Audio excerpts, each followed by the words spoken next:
You too, welcome back. All right, this week, give me a little update of the mishaps, what I did, how I made it a little bit worse, and how I'm going to fix it.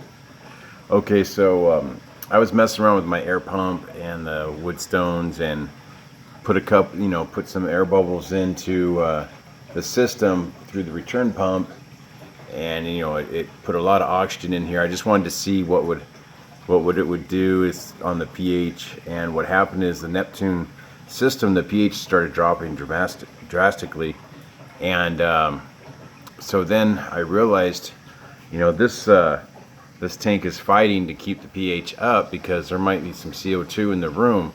It's the only thing I could come up with. Adding air to the tank and the pH drops, it doesn't make sense. So what I came up with is my water heater that's also out in the garage in this room with the aquarium is emitting CO2 to the room. It does have a vent, and like all appliances, but it has to be emitting some CO2 to the room because the only person that comes out here really is me, and I wouldn't have a CO2 issue if it was just me. I have a garage door that's not sealed. It always has air leaks around it. It has like an inch gap, so it's not like this room is airtight or anything. So that's where I think the CO2 is coming from. I'm going to run a PVC line for my fresh air intake up through the ceiling. Let me show you. So here's where I need the air to start, from the protein skimmer. I'm going to run it up through the ceiling somewhere in this area. And out here in California, I have an attic above the garage, above all the rooms, and there's no appliances, there's nothing up there that would be exporting CO2 into the air, making it a little bit higher than normal. So I'm going to pull some what they call fresh air from the attic, and that should work to increase the pH for the tank.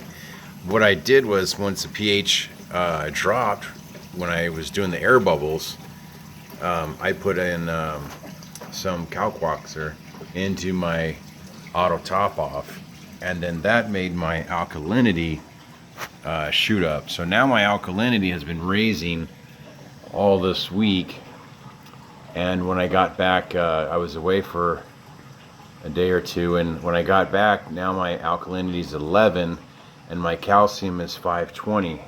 I always thought alkalinity and calcium, that if one's up, the other one's down, and they work, in that unison to balance out. But I double checked my calcium. I have a Hanada checker. I have the solution. It registered 400 on the solution, and the alkalinity, I don't have a solution for that. That one may not be as high as what it says it is, but it keeps testing the same. I have the reagents are within date, so I'm just going to assume that somehow the alkalinity and calcium are both up. I don't think it's possible, but that's how it's looking.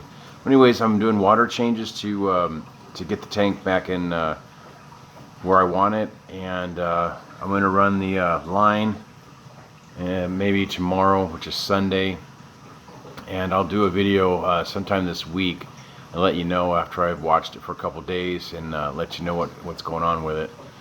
Alright, thanks for watching, and hit the like and comment if you want, and if you have any suggestions. I kind of know how to get the parameters back in the normal range. Just do water changes. That's a sure way to do it. So let me leave you with a shot with a fish, and thanks for watching.